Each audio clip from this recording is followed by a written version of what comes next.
vetëvendosjes, është thonë që më herët opozita ka kërkuar që fillimisht ta rrihet marrëveshje, pastaj të konstituohet kuvendi. Po, është e saktë jo, për shkak që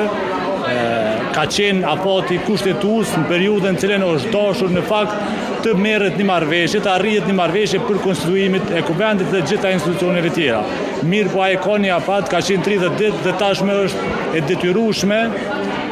zgjedhja e kryetarit dhe nënkryetarit të kuvendit pra konstituimi i kuvendit. Nuk po flasim për afate normale, ta e kanë shkel kushtetutën, vazhdojnë me shkel kushtetutën, madje japin shembull se si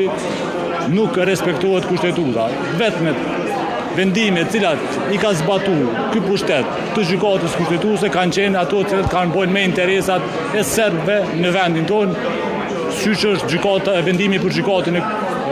dhënien e 24 hektarëve manastirit Deçanit dhe plot vendime tjera të cilat janë refuzuar me u zbatu prej pushteteve të kaluara, pra e respekton dhe e miraton dhe kërkon me u respektu për institucioneve tjera një vendim për dhënien e 24 hektarëve tokë manastirit Deçanit, në anën tjetër në asnjë moment nuk respekton vendimet e gjykatës kushtetuese që ndikojnë direkt në jetën e qytetarëve të Republikës Kosovës. Kjo është u vazhdu, është detyrë të obligimi joni si deputet,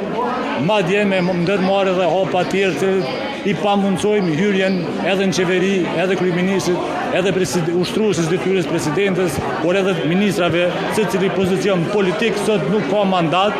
dhe bien kundërshtim në fakt me mandatin që ja ka jap populli. Andaj, besoj që në ditët vazhdim, nëse nuk ka reflektim, hapa tonë veç do të vinë tu